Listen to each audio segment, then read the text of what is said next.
bonsoir. Gagner plus pour faire autant qu'avant ou au moins le minimum. Voici le nouveau slogan en pleine inflation dans notre région et dans notre pays. Les conflits sociaux et les grèves autour de la question des salaires se multiplient avec l'arrivée de l'hiver où les prix de l'énergie, on le sait, vont exploser. Alors comment répondre à cette colère et à cette inquiétude sociale ? On en débat ce soir avec mes invités. Benoît Mournet, bonsoir. Bonsoir. Vous êtes député Renaissance des Hautes-Pyrénées, membre de la commission des finances. Face à vous, Cédric Cobert, bonsoir. Bonsoir. Vous êtes le secrétaire départemental de la CGT en Haute-Garonne. Et puis enfin, également avec nous, un représentant des chefs d'entreprise, Julien Pina, bonsoir. Bonsoir. Vous êtes le délégué général du MEDEF Haute-Garonne. Alors on va retourner en quelques images sur la journée de mobilisation interprofessionnelle du 18 octobre dernier. Elle avait réuni 3500 personnes à Toulouse dans le cortège Pour nous, Pascal Félix et Frédéric Dess. De l'aéronautique, de la grande distribution, des services publics ou de la petite enfance, les manifestants étaient issus de nombreuses branches professionnelles.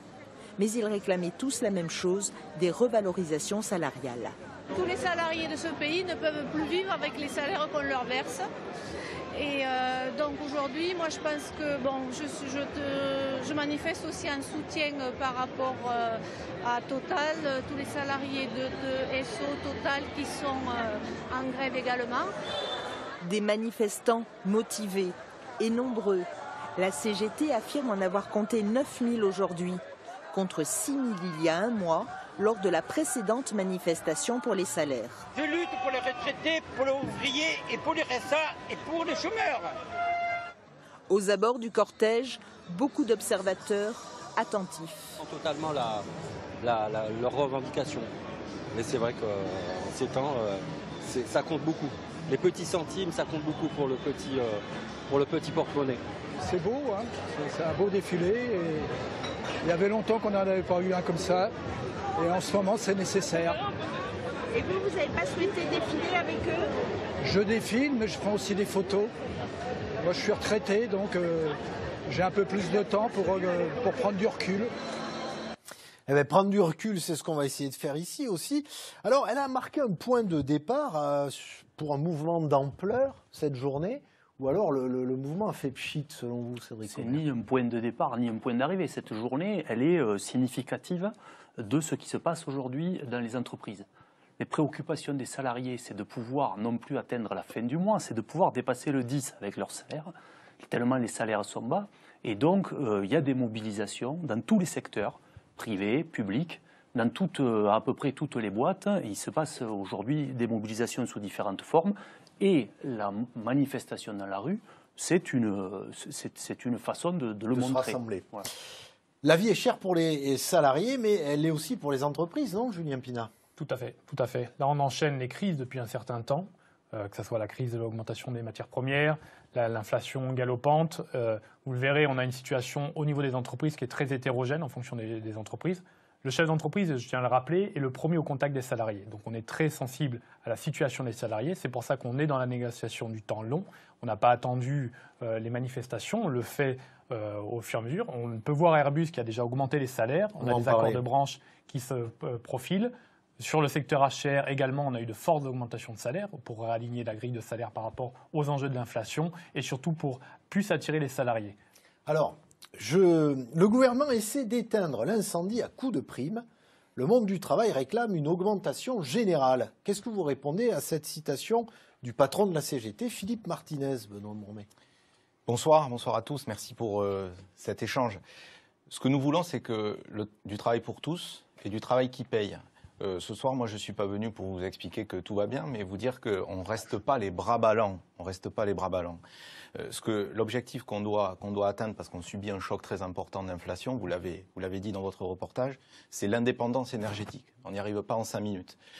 Pour y arriver, découplage des prix du gaz et de l'électricité, ça c'est un combat européen, mais à court terme des aides, effectivement, pour les ménages, avec un bouclier tarifaire qui a été instauré en octobre 2021, qui nous permet d'avoir une augmentation courant sur l'année 22 de 25 € par mois quand on aurait dû être à 200 € par mois. On va le prolonger en 2023. Pour les entreprises, les plus petites d'entre elles sont alignées sur ce bouclier. Mais cette question de la revendication salariale, vous l'entendez ou pas? Absolument. Et on encourage les entreprises à partager la valeur. Vous savez qu'on a eu ce qu'on a appelé la prime de partage de la valeur, qui a été proprement nommée prime Macron, qui a bénéficié depuis son instauration à 11 millions de personnes, à peu près 5 millions par an, 550 €. On l'a triplé cet été pour atteindre 6 000 €. Et 710 € en moyenne, c'est ce qui est versé.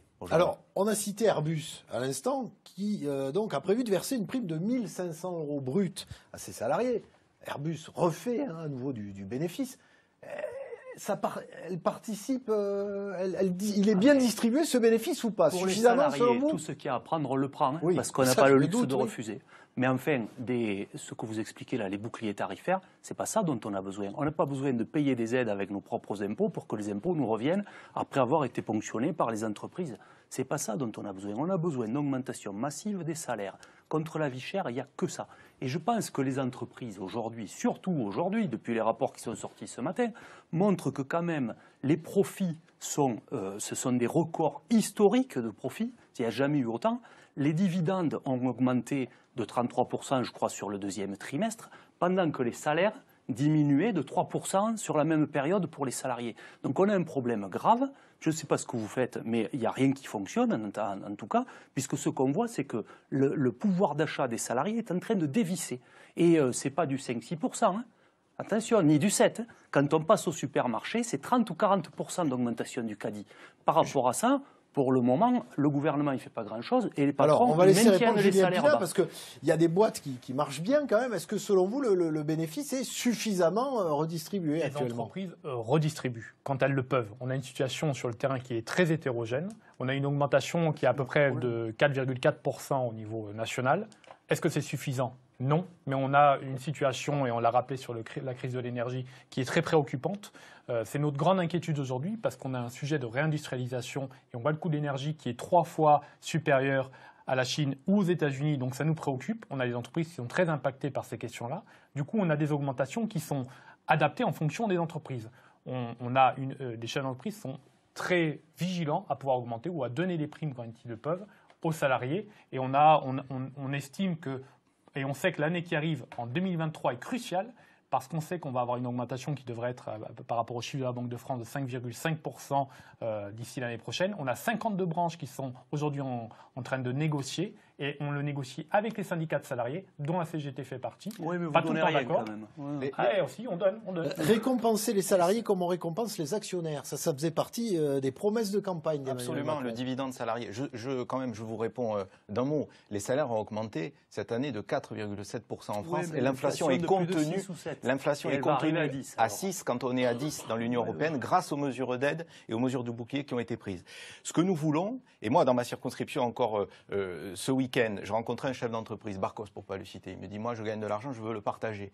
Un secteur, le transport, qui est très concurrentiel, un secteur qui subit à plein les coûts de l'énergie, des tensions de recrutement. Eh bien, ils se sont saisis. Désolé de vous dire, la prime de partage de la valeur fonctionne. Aujourd'hui, vous avez 2,5 millions de salariés qui en ont bénéficié en 2022, 710 € en moyenne. L'intéressement, la participation, on veut encore aller plus loin pour simplifier ces dispositifs, qui, je rappelle, pour la participation, c'est 1 500 € par an en moyenne, l'intéressement 2 000 € par an, qui bénéficie à 10 millions de salariés. On veut aller plus loin là-dessus, on a commencé à le simplifier, et c'est la boussole que le chef d'entreprise, comme vous le dites, qui peut redistribuer, doit le faire. Et l'État est aussi là pour l'inciter à ça. Alors, tout le monde aura bien compris que celui qui peut redistribuer ne le fait pas. Il y a l'exemple de Total. Les PDG en moyenne du CAC 40 sont augmentés de 52%. On ne voit pas qu'ils redistribuent aux salariés. Si vous avez l'exemple, un patron qui vous dit « je veux redistribuer », qu'il augmente les salaires. Parce que le reste, c'est exonéré de cotisations. C'est défiscalisé et donc ça sort complètement, c'est tout bénef pour l'entreprise, je dirais, puisque c'est remplacé du salaire par une rémunération exemptée de tout et qui ne participe pas ni qui n'alimente l'assurance, la sécurité sociale, ni qui va servir pour la retraite, pour rien du tout. Donc s'ils peuvent donner de l'argent, qu'ils donnent un salaire. Or c'est le contraire qu'on voit. Toutes les mesures, et si j'avais le temps de le développer, on voit qu'à l'heure actuelle même, les patrons ne prennent qu'une sorte de mesure, c'est encore comprimer les salaires. Mais si vous voulez, je vous montre à l'Assemblée nationale. C'est le débat de l'été. Vous parlez de Total. Déjà, c'est 7% d'augmentation. Et Total, vous êtes le seul à ne pas avoir signé l'accord avec les autres syndicats. Tout le monde est tombé d'accord, sauf la CGT. Et l'accord Non, les salariés n'étaient pas d'accord. Parce que ce n'est pas la CGT qui fait grève, ce sont les salariés. Excusez-moi, les syndicats, je ne sais pas qui, mais les salariés n'étaient pas d'accord. Total, ce n'est pas toutes les entreprises. Dès que vous allez manger au restaurant, quand vous allez dans les commerçants et autres, c'est tout le monde qui est impacté. Et au niveau des salaires, tout le monde joue le jeu aujourd'hui. Ça, je vais vous dire que les grosses entreprises du CAC 40 mettent la pression et arnaquent les petites. Alors, je ne vous parle pas quand on descend après dans la chaîne. C'est le problème des entreprises. Aujourd'hui, si les entreprises du CAC 40 faisaient partager, payer suffisamment les sous-traitants, par exemple, ceux à qui donnent les ordres, on aurait une autre santé des entreprises. Comparer des entreprises de taille mondiale. Si, les entreprises s'exploitent entre elles. Grâce à des entreprises comme ça, les plus exploités sont les artisans et les commerçants. Mais non, mais c'est pas du tout le cas. C'est pas du tout le cas. C'est pas du tout le cas parce que ces entreprises, rien que sur Toulouse, quand on a une entreprise comme Airbus, ça rapporte aux autres entreprises. Ça, c'est clair. C'est des entreprises qui rayonnent au niveau mondial et qui nous permettent d'avoir une certaine souveraineté sur ces questions industrielles. Sous-traite les bas salaires. Julien Pina parlait à l'instant des entreprises qui ne sont pas toutes évidemment de la même dimension. On parle d'Airbus, on peut parler des sous-traitants. Vous parliez des artisans. Est-ce que vous craignez quand même en cette période-là une casse au niveau des entreprises et donc des emplois? C'est difficile pour tout le monde. Sans parler de l'étage à l'emploi, mais est-ce qu'il y a un risque? Pour le boulanger, pour l'entreprise industrielle qui est exposée à la concurrence, les très grands groupes, je vous signale quand même qu'on finance le bouclier tarifaire avec le prélèvement dit super dividende sur les profits des énergéticiens. C'est pas de l'argent comme ça magique. Ce qu'on veut, c'est éviter la casse. On veut que le bouclier empêche que les entreprises transmettent aux consommateurs et donc au pouvoir d'achat des ménages, la hausse des prix de l'énergie. C'est ça la philosophie du bouclier, c'est d'essayer de l'empêcher. Quand une ETI industrielle est aujourd'hui soumise à une concurrence internationale avec les États-Unis, avec un rapport de 1 à 10 sur le prix du gaz, il peut être très patriote, le chef d'entreprise. À un moment donné, il y a une réalité des coûts. Donc on veut réindustrialiser le pays, on veut le plein emploi, et on sait que plus on va s'approcher des 5%, je vous rappelle quand même qu'on est à 7 quand on était à 9, taux de chômage en 2017, et bien plus ça va être difficile. Et plus il va falloir aller faire du sur-mesure. Donc on n'a pas un discours caricatural là-dessus. On actionne tous les leviers en même temps. La grève, les mouvements sociaux, c'est votre seule riposte possible par rapport à la situation? Les salariés sont contraints aujourd'hui. Alors qu'aujourd'hui même, ce matin, France Info, qui titre le CAC 40 noyé dans les profits. Vous pouvez vous y mettre à deux pour nous expliquer que les entreprises sont en difficulté. Les salariés qui nous regardent, ils savent que les difficultés, ce sont eux à la fin du mois. Celles qui ne sont pas dans le CAC 40, qui vous disent, nous on essaie de faire ce qu'on peut pour les salariés. Écoutez, ils ont des syndicats de patrons qu'ils aillent voir entre eux. C'est-à-dire, c'est pas parce qu'ils s'arnaquent, parce que les grosses arnaquent les moyennes et que les moyennes arnaquent les petits, qu'il faut qu'à la fin, les salariés trinquent. Les salariés, ils tirent la langue, ils n'en peuvent plus. Les salaires ne suffisent pas pour vivre. Les salaires ont diminué cette année aux deux premiers trimestres de 3%.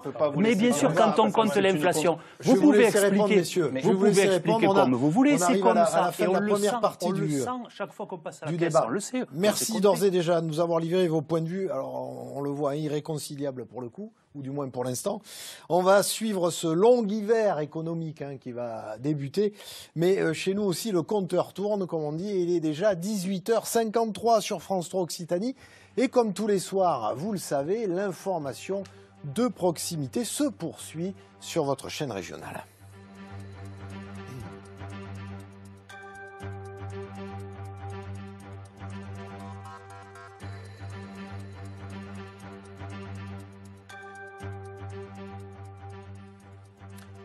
Salaire et inflation, la grève, jusqu'où? On continue à se poser la question avec vous, Ophélie Lepivert, bonsoir. Bonsoir. Est-ce que vous pouvez nous faire un tour d'horizon des derniers conflits au sujet des salaires en Occitanie? Oui, bien sûr, l'inflation a été l'étincelle qui a mis le feu aux poudres. Plusieurs conflits sociaux ont éclaté ces derniers mois dans notre région. D'abord au niveau national, personne n'a pu passer à côté de la grève chez Total Energy et de ses conséquences, ni à côté de la journée de grève interprofessionnelle du 18 octobre dernier. En Occitanie, on l'a évoqué, Airbus a offert à ses salariés une prime exceptionnelle, mais les employés de ses sous-traitants n'ont pas connu le même traitement. Par exemple, ceux de Sabena Technique, spécialisés dans la peinture d'avions et situé à Cornebarieux près de Toulouse, étaient en grève début octobre. 100% des salariés y participaient. Autre sous-traitant aéronautique, Daher a vu ses employés mobilisés pour réclamer une hausse de 10% et une prime de 1 000 € pour tous les salariés. Les négociations sont toujours en cours.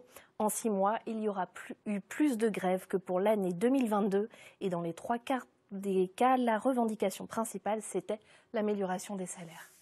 Et alors, dans la plupart des cas, Ophélie, qu'est-ce qu'obtiennent les salariés ? La grève se termine généralement par un compromis entre demandes des salariés et propositions de la direction. Le sous-traitant d'Airbus, Ratier Figeac, a proposé une hausse de 120 € par mois pour les salariés gagnant moins de 2 000 €, une hausse un peu moins élevée pour les salaires les plus élevés, ce qui a mis fin à 3 semaines de mobilisation. À Continental Automobile, les employés ont également obtenu satisfaction en mai dernier. Après 10 jours de grève, ils ont gagné 2,5 % d'augmentation ainsi qu'un minimum brut de 80 € pour les salaires les plus bas.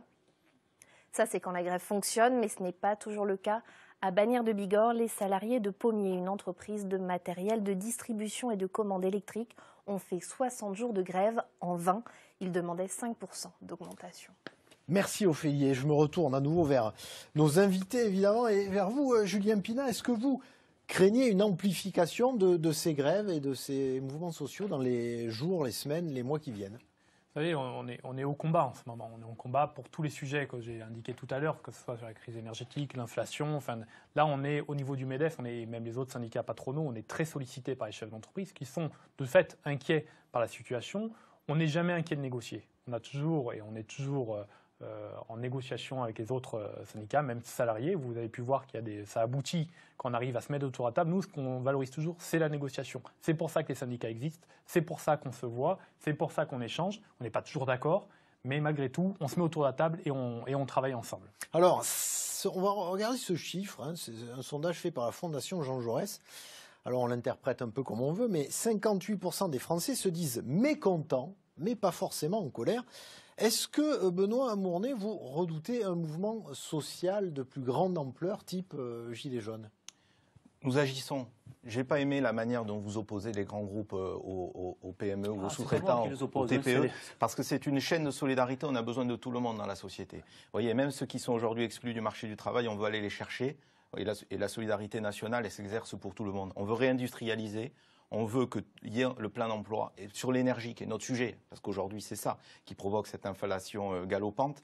On se donne les moyens de se protéger à court terme avec des aides et de travailler à reconquérir toute notre indépendance énergétique. Donc nous sommes à la tâche. Évidemment que lorsqu'il y a des tensions, que ce soit à l'échelle de l'entreprise ou au niveau national, le gouvernement est à l'écoute. Nous croyons dans le dialogue social. Ce n'est pas à l'État d'organiser l'ensemble des négociations interprofessionnelles. D'ailleurs, je salue que mardi dernier, une négociation nationale interprofessionnelle sur les salaires ait pu s'ouvrir. Et nous souhaitons que, secteur par secteur, entreprise par entreprise, les chefs d'entreprise qui le peuvent, partagent la valeur. Et aussi un rappel dans notre contexte à la sobriété énergétique, s'il fallait le rappeler. Je reviens donc à cette éventualité d'un mouvement social beaucoup plus fort, entre guillemets. Au moment des Gilets jaunes, les syndicats avaient été un peu court-circuités. Est-ce que c'est aujourd'hui, comme on vient de le dire, dans l'entreprise que ça va se jouer Moi, je vous avoue que je n'ai pas compris, et les téléspectateurs ne doivent pas avoir trop compris ce qu'explique non plus, parce qu'il semblerait que tout aille pour le mieux. Aujourd'hui, ça ne va pas. On entend la chroniqueuse qui explique qu'il a fallu des jours et des jours, des dizaines de jours de grève pour avoir 2,5% d'augmentation. Vous vous rendez compte à quel point, en face, ils sont arc-boutés sur leurs revenus, sur leurs profits. Donc, bien entendu, la seule solution aujourd'hui pour gagner quelque chose, et on voit chez Airbus, c'est pas pour rien, les 1 500 € de prime, ils ont été après qu'il y ait une grève dans la boîte. Partout, on est obligé, les salariés sont obligés de faire des arrêts de travail pour obtenir des revalorisations. Et alors, les exemples que vous donnez, enfin, l'énergie, EDF, après l'avoir cassée comme ça, comme elle a été cassée, on ne peut pas dire que ça serve à protéger le marché de l'énergie. On pourrait multiplier. Le bouclier, après avoir pété EDF, mettre en place un bouclier énergétique. On a mis 12 milliards d'euros cet été pour renationaliser EDF, reprendre en main l'outil industriel. C'est une drôle de sur le nucleaire. Merci. Discuter, mais... Oui, on pourrait refaire une émission, on l'a faite d'ailleurs déjà ici sur l'énergie. Que le mouvement social quand même augmente. Je vous invite dans ma circonscription pour que vous veniez voir des entreprises qui partagent la valeur. Très bien, bon, écoutez messieurs, on aura au moins permis ça ce soir, vous allez vous revoir peut-être à l'extérieur. Merci à vous trois d'avoir accepté de débattre de cette question qui est au cœur des préoccupations de nos habitants d'Occitanie. Demain, on va parler des moyens supplémentaires pour les pompiers. D'ici là, passez une bonne soirée sur France 3.